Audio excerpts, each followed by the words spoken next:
Okay, so we call this session Aleppo Revolutionary Culture. Long before March 2011, Syria was known as the Kingdom of Silence. All forms of artistic and public expression were controlled by the regime.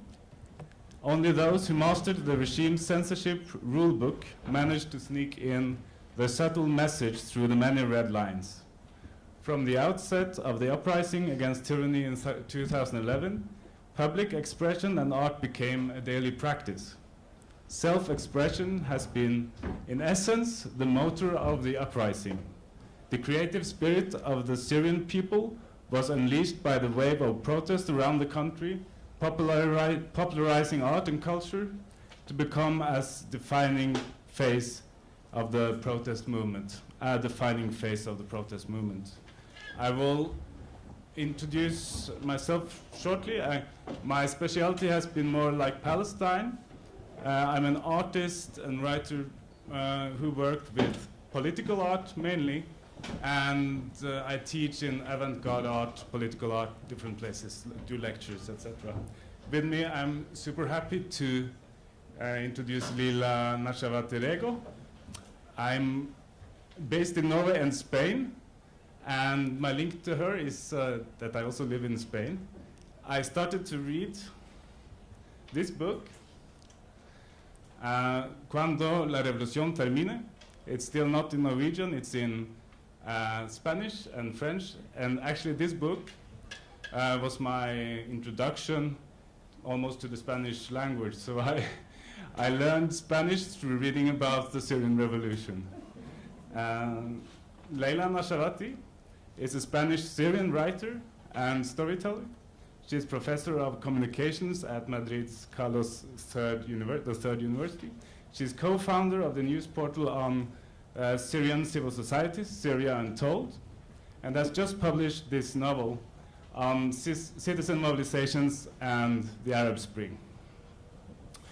To me, it's the most engaging book I have read on the Syrian Revolution, and so I'm extremely pleased to be able to talk about this with her today, and that she took her time to come.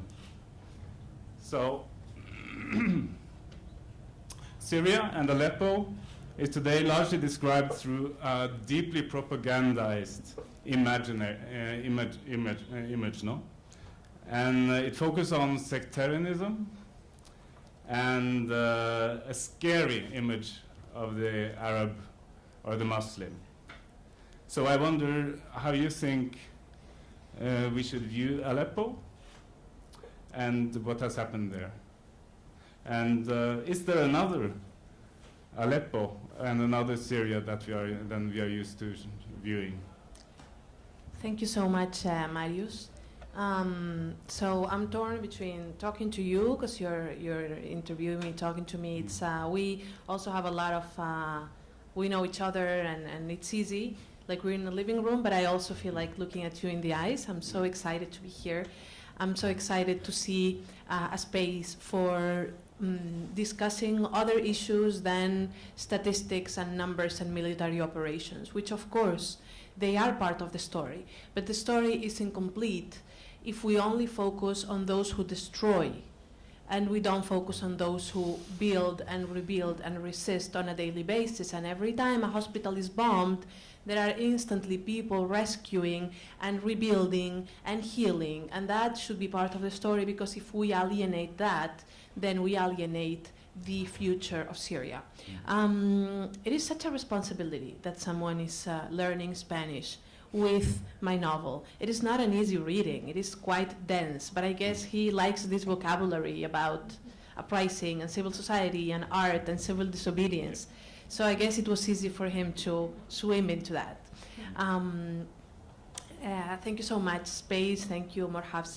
Thank you, Zaina. It's really an honor to be here with all of you.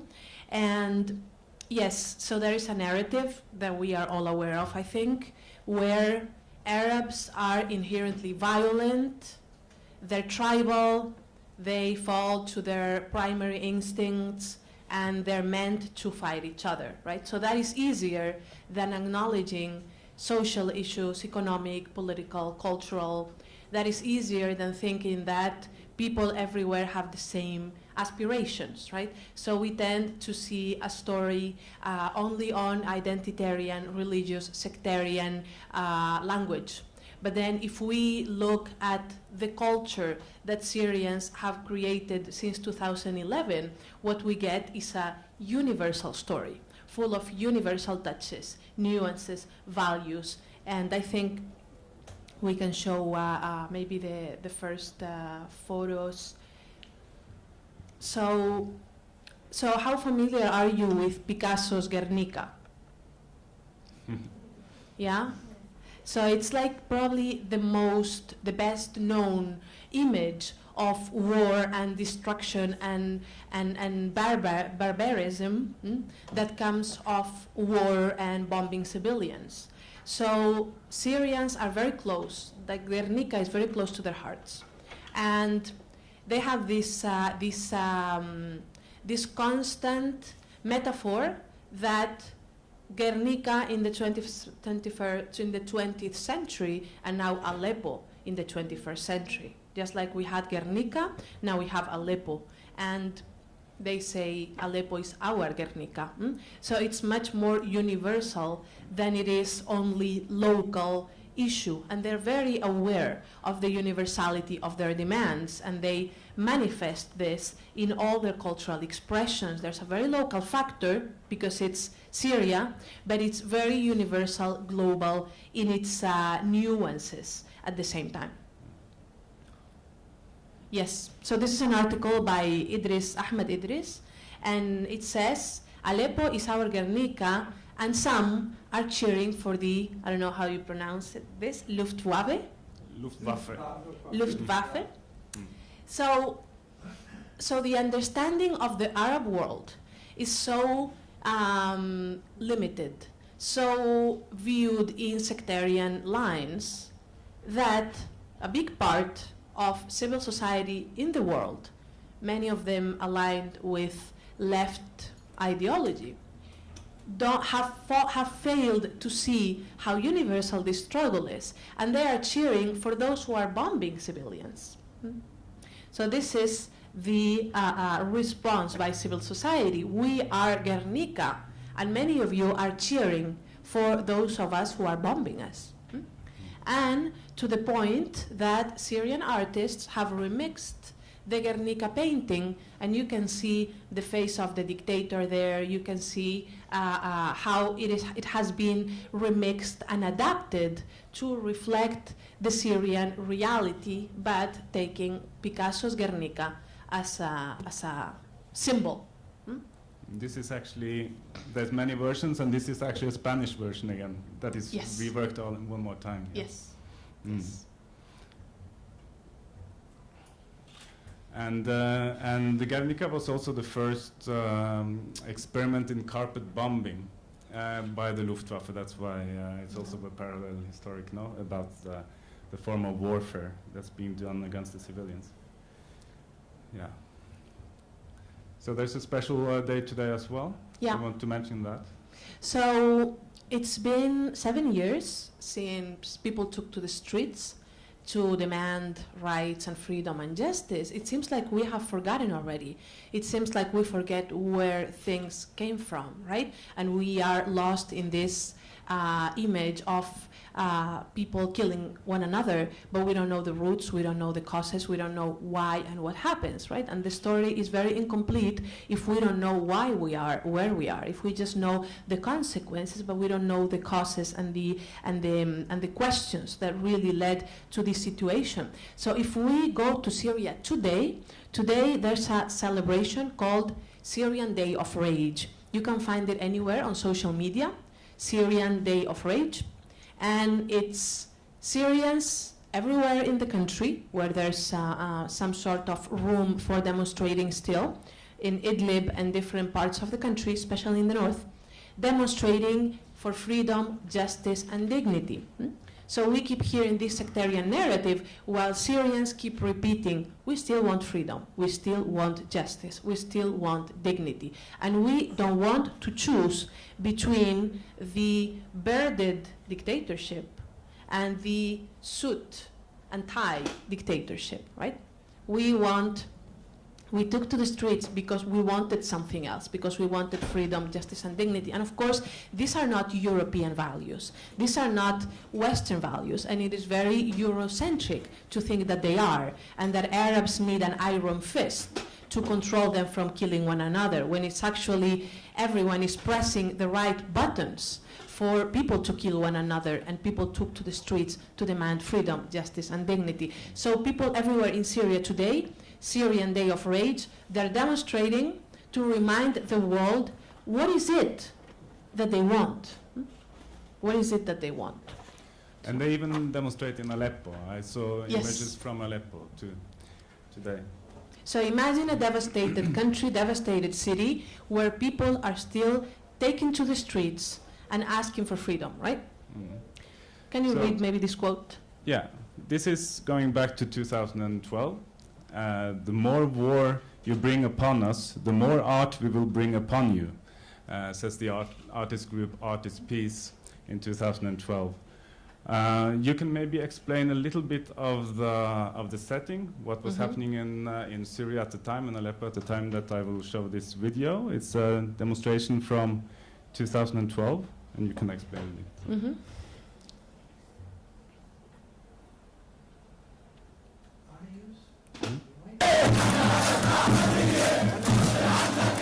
Can we dim the lights? The lights are so bright. I don't Yeah, it's taking off the screen a bit. Yeah. So just show the beginning, and then I can explain. This is a demonstration in 2012 in Aleppo.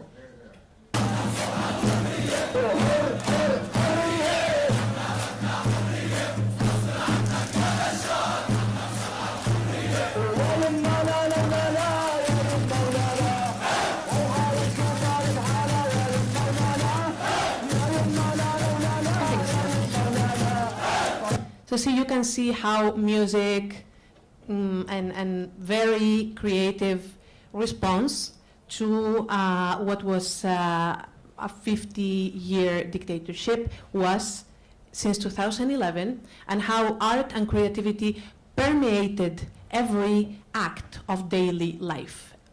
Everything became creative resistance, from what people did since they woke up in the morning until they went to sleep. Everything was permeated by a very popular form of creative resistance that defied elitist art that had been monopolized by the regime. You know that repressive power structures use art to their benefit, right? And they channel it to represent their view of the world.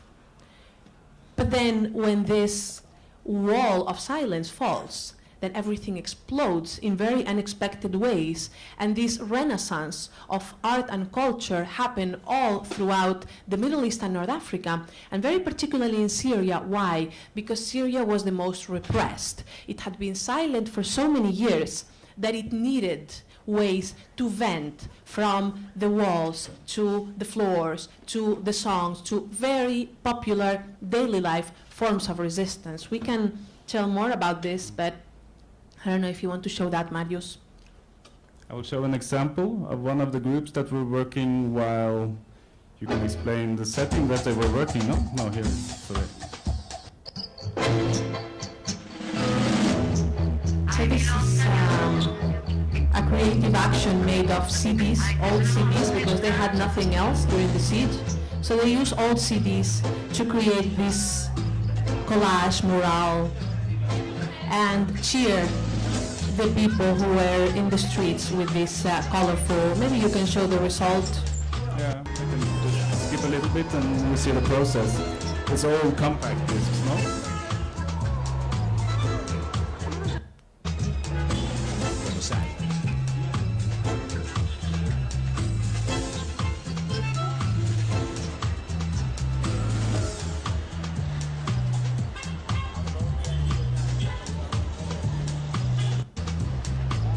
Let's skip a bit more.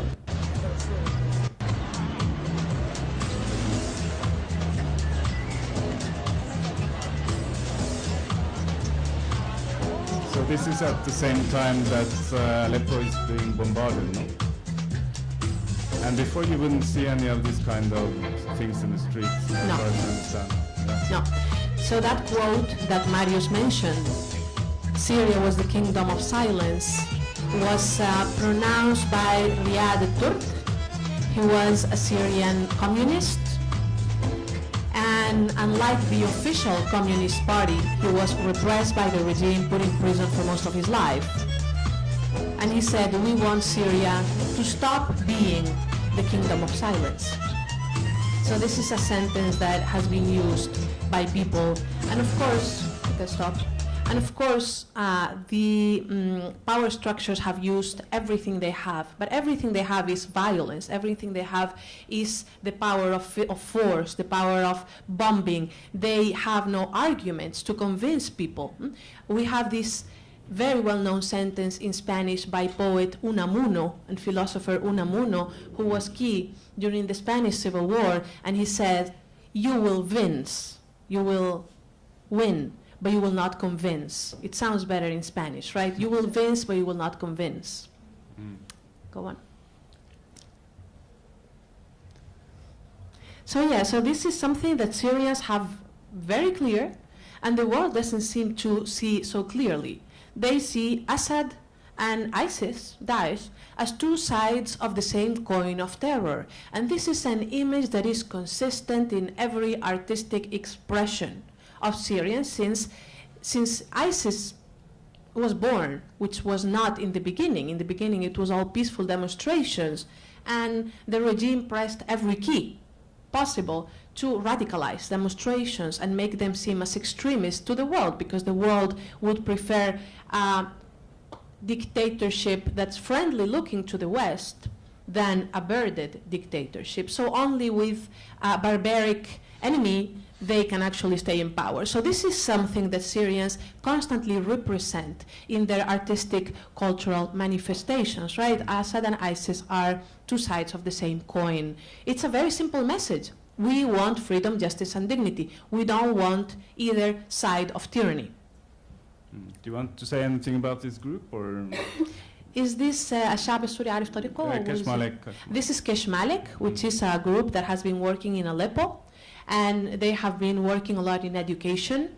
It's Checkmate in English, so I recommend you follow them, Keshmalek Checkmate, and they work in building a new landscape of education and culture in Syria, liberated from the Assad regime and trying to prevent it from falling into the hands of extremist groups like ISIS. These people have received no support. They have received no money. They have received no, and then we hear that there's a war against extremism. The only way to fight extremists is not through bombing, but is through supporting groups, civil groups working on the ground, like Keshmalek, which are actually the target of both Assad and ISIS.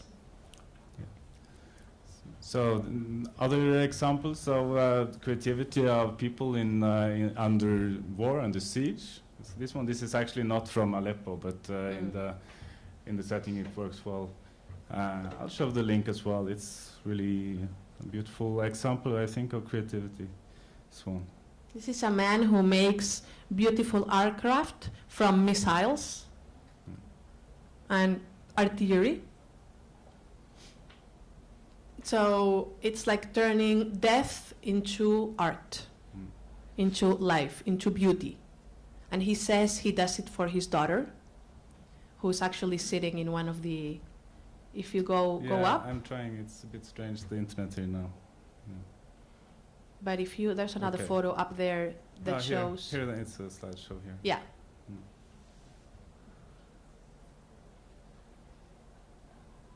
So this becomes artistic material during the war. This is his daughter? I think go on. There's another one. Another one. This is daughter.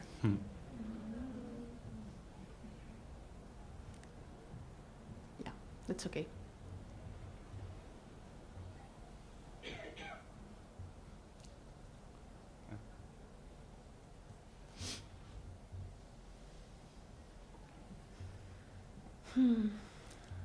And what's more, Guess what is this? Anyone knows, but not, maybe not the Syrians. Anyone can guess who this is? What this is? It's a grasshopper, it's called. And what is it? Why am I including it here in the art and creativity section? This is people under siege, and they were being starved to death, and the regime would not let food in. So they would use anything they could find, from grass in the street to birds to grasshoppers and crickets, and come up with creative recipes to make food in different ways. Traditional Syrian recipes with anything they had, with their spices, and turning them into. So there's a Facebook page called Creative Food Under Siege that you can find and see. I think we should make a recipe book with all these things, giving background on how people resist and resilience of people under siege.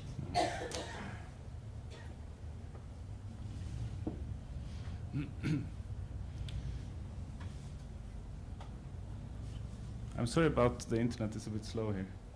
So here you have the graffiti during the siege as well. Just enlarge it maybe a bit. So these are messages.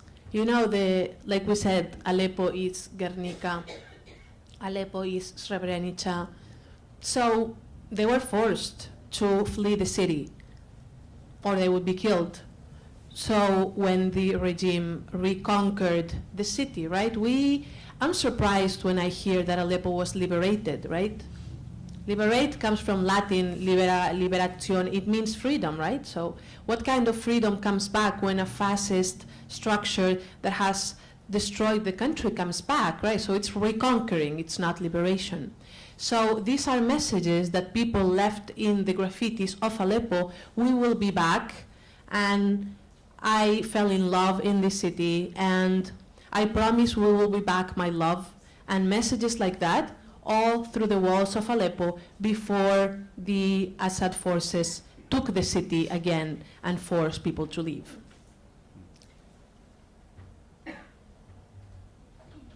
So art and creativity are present in every daily act, in the most seemingly meaningless acts.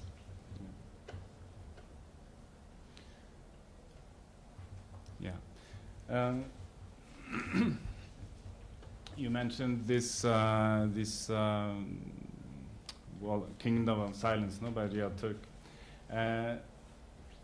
When I talk to artists in general, they say, that during revolution, that's what I heard before 2011. Now I think maybe people will talk differently about it, but everybody always said that when there's a revolution, there's no art. Art stops. It's not important anymore. That's what I always heard when I went to Art Academy or whatever. This was the kind of, I didn't agree, but this was the general sentiment. What's your reaction to this kind of thinking?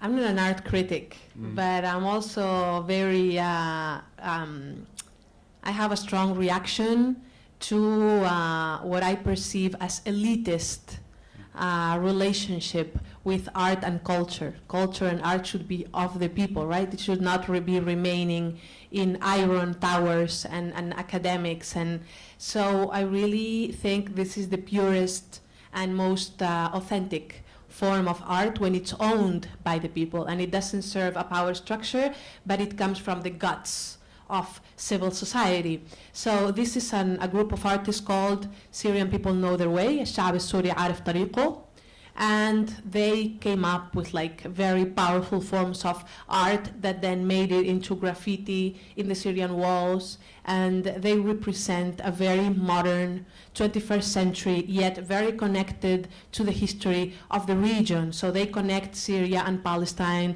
كلنا فلسطينيين. There's no liberation of Syria without a liberation of Palestine, and the other way around. So, and this is, revolution is a woman. So it's the power and the presence of women who were at the forefront of the uprising from the beginning, right? So women were key. They were the Was it you, Lina, who said Syrian women are the backbone of the revolution?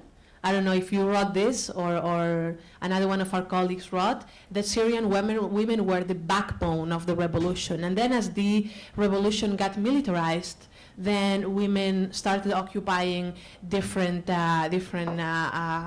positions. But in the beginning, during the peaceful civil resistance, they were key in communication, in creating networks, in medical aid, in organizing demonstrations. So this group, who's founded by men and women from Syria, they really reflect on those symbols of the early uprising, and I really recommend you take a look. The Syrian people know their way.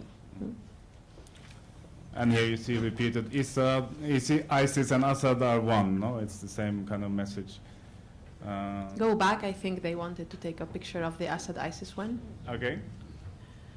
ضد داعش وضد الأسد. See, this is something that they keep repeating. We want freedom, we don't want ISIS, we don't want Assad. They say it through music, they say it through art, they say it on the walls. And the world seems to be deaf to this narrative, insisting that Syrians and Arabs, in a very racist neo-colonial narrative, have to choose between one face of dictatorship or the other face of dictatorship. It is only Europeans or Westerners that deserve freedom and human rights. So they strongly react to this Orientalist neo-colonial perception. Let's show a little bit of this video and then move on. Okay.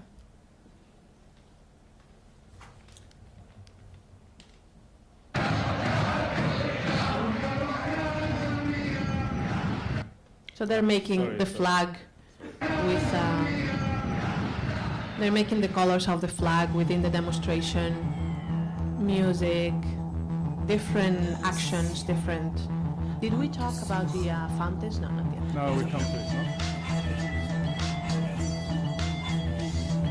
They have a music group that makes satirical songs about the regime, etc. Yeah. So this is part of that.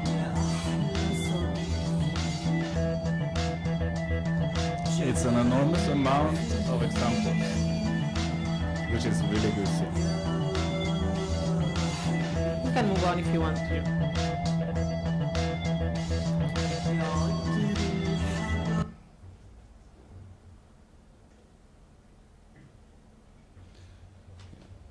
So, in your book, what really made an impression on me was some of the stories of exactly this kind of actions that we saw now in the street, no? Now we're moving on to Damascus, no? Mm-hmm.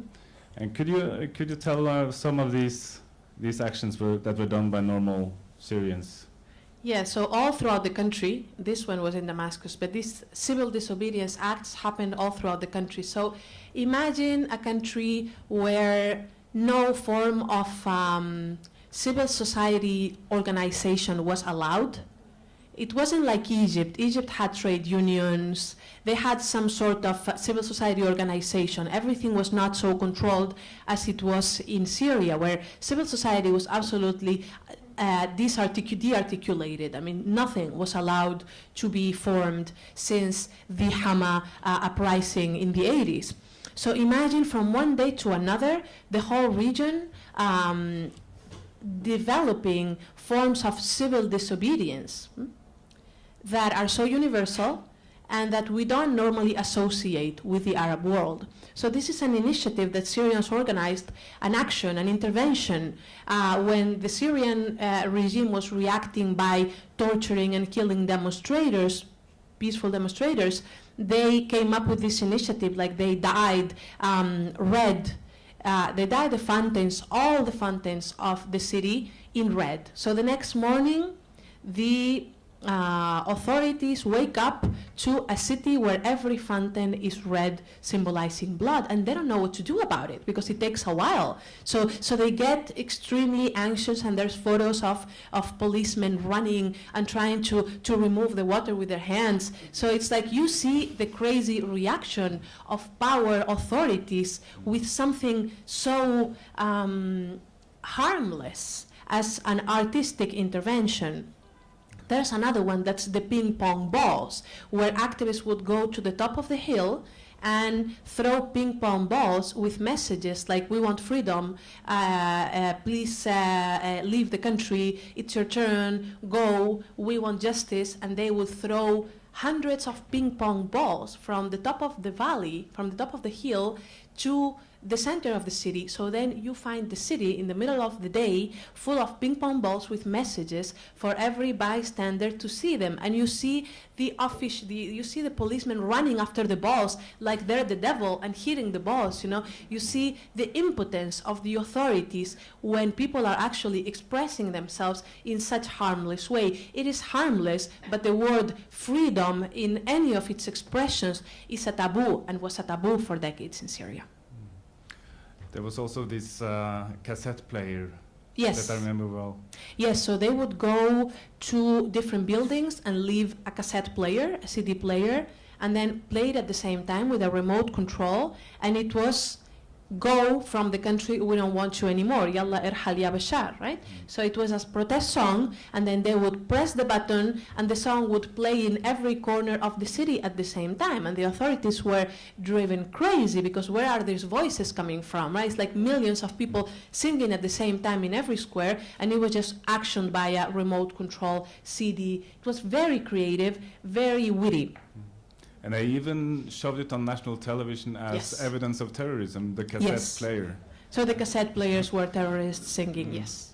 Everything is terrorism when you live in a fascist regime, of course. I mean, as an artist, a political artist, and I think radical artist, I call myself a radical artist. When I'm confronted with these artists who do these actions, that could be like something we would do here, but that if they are caught, they are going to get tortured. They are maybe going, probably, or maybe getting killed by this action. It's really strong reading, like from a personal position as well. So I thought it was important to show this and capture this in fiction also, because it's these stories don't normally make it to the news because they're not big operations, military shows. So these are the daily acts of resistance that are being lost in the storytelling, and Syrians have really tried to make this a priority, to tell these stories. Yeah.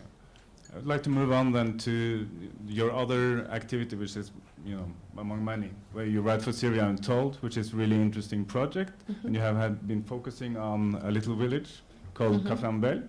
Can you talk a little bit about that? Yeah, so CAF Ramban is one small town that has sent messages to the world in very sarcastic, powerful ways. It's like a collective voice of Syrian through creativity and art. So the whole town would assemble and decide what is the message this week. So if there are, you remember the London terrorist attacks, right, against the marathon? So that week they would say, London, we understand you. We are Syrians, and we know what it's like to suffer, this barbaric act. So they would connect their struggle with the rest of the world. This is a town called CAF Ramban. Maybe you want to show the Google, the whole images of CAF Ramban, and how it became a collective voice, where one of the local artists would draw the message and the whole town will hold the banner. And we are waiting to get the new message from CAF Ramban, because it's a very powerful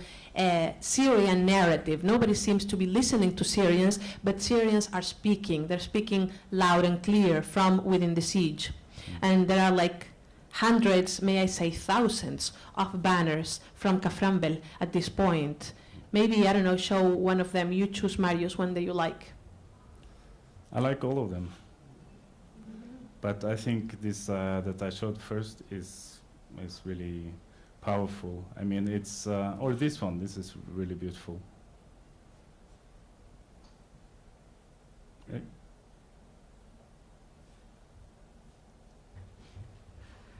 Yeah. What is this? Tell us. Well, I cannot remember the exact story, but there's this Madonna figure that was destroyed by, was it ISIS? Yeah. And then they are reconstructing this Madonna figure, but Yeah. it becomes Syria.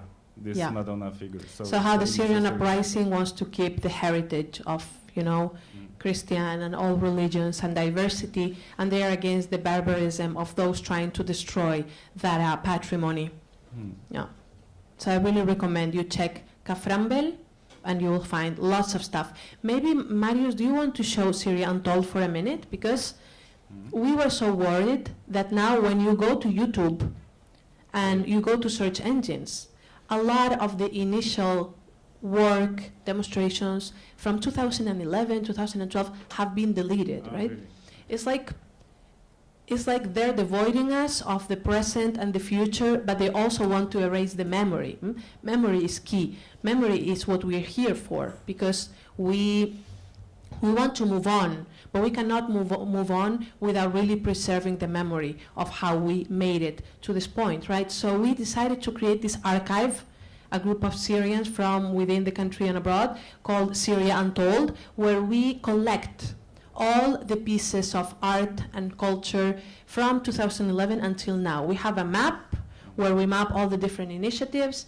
If you click on top, you see there are like women, artists, sculptures, musicians. So you have hip-hop bands, you have a heavy metal band called Anarcadia. You have all forms of art, from very classical to modern day artistic expressions. You have them in this website, and we thought it was important not to lose all the memory of these manifestations and expressions. So we gathered them all in this website that you can find in English and Arabic, and it's called Syria Untold. And one of them is dedicated to CAF Ramban, yes. I think like for a person who really tries to understand what is happening in Syria with all the propaganda, when I found this webpage, I was really happy, because then there was actually stories from what was happening on the ground, Yeah. which from the people often that was on the ground, you know, and it was in English also, so I could actually read it. you Yeah. know. So do we have time for like a little Let's show bit of this. this video? This is a very well-known video from CAF Ramban, this small town that I was telling you about. They're so smart. It's like a small town in the middle of Syria, and they use art in a super powerful way. This is a theater performance that they did. Let's see if you get what they mean by this. I will ask you, so pay attention.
So do you get the what they're trying to say with the so it's the cavemen, right?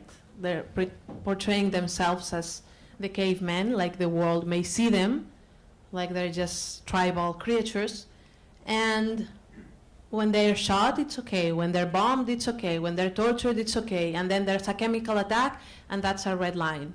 And of course, after that, we saw that even that is not a red line. And the problem with Syria is not only for Syrians, it is that the threshold of impunity has increased to a level that we are all victims of that. Because next time we need protection for civilians here or there or anywhere, there will be no devices, no mechanisms to protect civilians, because impunity is a global issue, accountability is a global issue, right? Justice is a global issue, and if there are losses, then who is going to tell the next dictator that this is a red line when there have been so many red lines crossed before against civilians, right? So Syrians really reflect on the hypocrisy of the world in all their artistic expressions, and how there's this double standard, that there's a red line and then there's actually no red line when it comes to the lives of civilians in the Middle East. Yes. I'm astonished by the humor that they demonstrate. That is at the same time as they're being bombarded from all kind of angles on different parts. But let's move on just a little bit in the end for your book, no? Because in itself, I think it's a really good example of artistic production during the revolution, and maybe you could tell something about why you chose, this kind of expression, that you chose to write a novel. Mm-hmm. Yeah. And not like an essay collection or something like you normally do, no? Yeah. Yeah, so I don't know, when I heard Lina yesterday, I also thought how powerful it is when art is used to bring people close to something. And I felt like we felt closer to everything happening in Syria through Lina's family and her couch and her memory and the tenderness of that daily life than we often feel by an overwhelming number of catastrophic events and casualties and statistics and military operations, which can be really overwhelming. So I felt like my articles were starting to frustrate me. I was tired of listening to myself, reading this and the advances and the operations and the military, and I was, at a point I felt, I don't want to be an expert in chemical weapons. I don't want to be an expert in armed groups.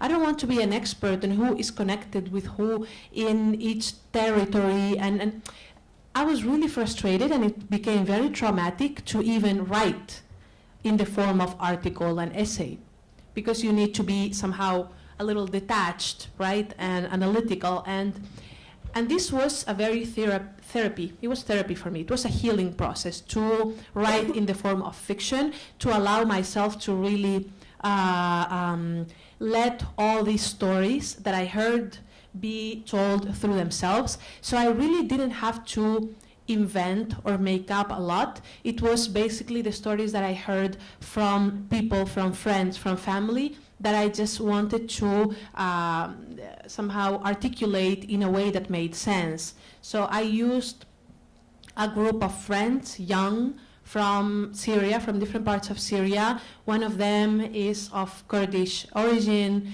another one is a Palestinian Syrian man, another one is a girl, conservative, wears hijab, and she becomes the leader of the demonstrations. Another one is a singer from an Alawite family, very close to the regime.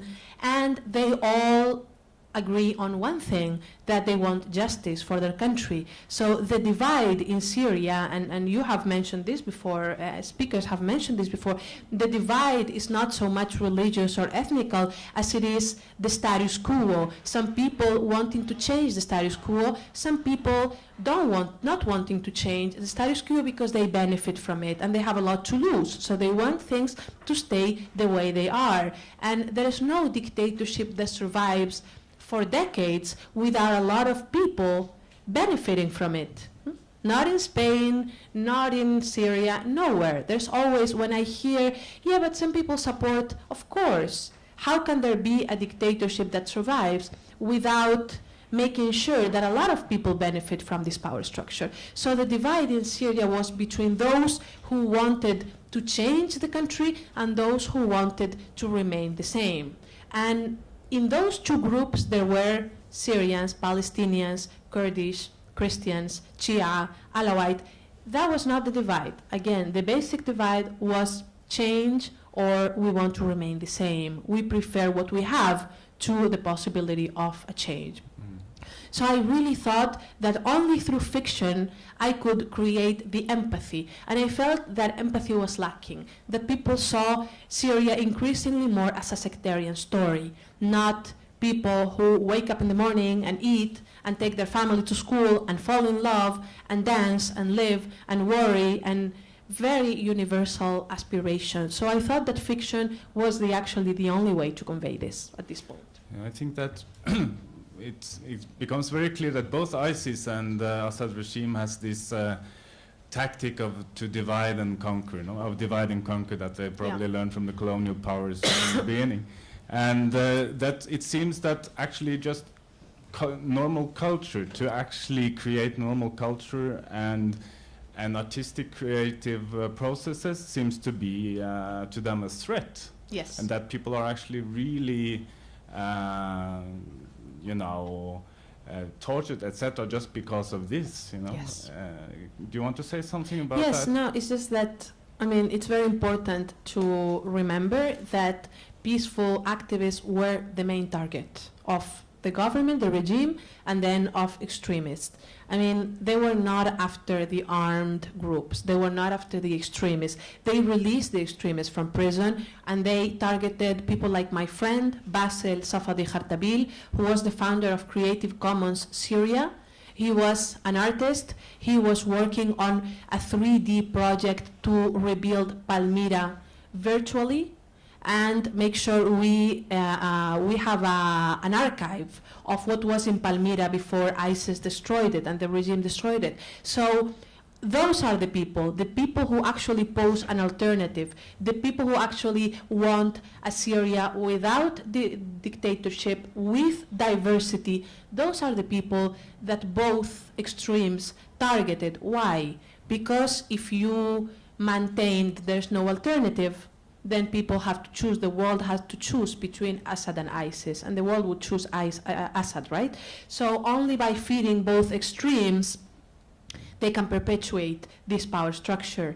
And everything that was in the middle, everything that was trying to pose an alternative for the future of Syria, every artists, musicians like Malik Jandali, artists like Asim el-Basha, they were all like actors and actresses like Fadwa Suleiman, like Maiskaf. Like imagine, the most popular actors and actresses of Norway that are taken to the streets, leading demonstrations. They become tortured, killed, dispossessed, right? Because they are actually voicing the feeling of the people. Who else was targeted? Football players, right? Now we have Syria made it to the World Cup, but it's a skeleton, it's a carcass of actual sports in Syria, because the majority of football players have been killed, tortured, because they were actually leading demonstrations. Imagine the power of actors, football players, artists in leading the people, in voicing the people's demands. So those were the first that were targeted by the regime.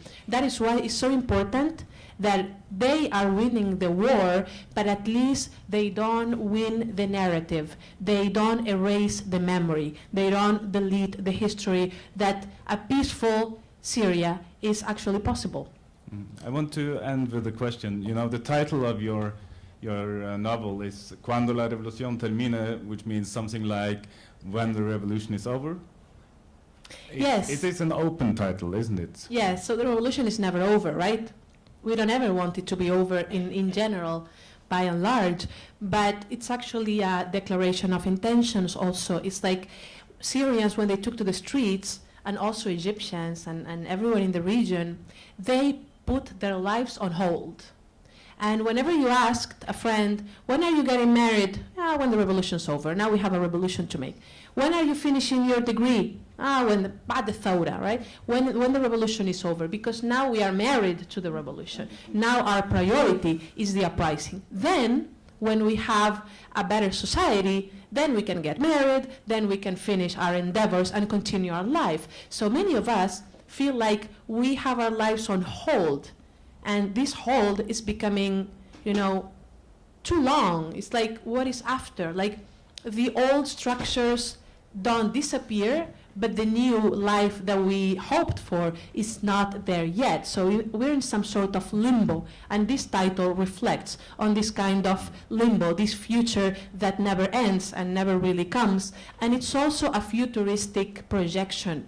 My book ends with a utopian Syria in 2027, where Syrians actually have the Syria they had hoped for. And after writing this futuristic utopic end, I read that it is very common, and I didn't know, that writers under conflict, under war, under dictatorship, tend to utopia and futuristic endings, because the present is so dark that you need to see some sort of light in order to continue walking. I don't know if you know Eduardo Galeano. He's a Uruguayan writer, and he said, what is the use of utopia? What is utopia for? And the answer was to keep walking, right? It is hard to continue walking when the scenario is so dark. So we need images like this. We need creative resistance. We need powerful reminders of why we're here, where we come from. And yes, they have the power, they have the force, they convince, but we don't want them to win the battle of narrative. We are still here, and yeah, they will win, but they will not convince. Thank you so much.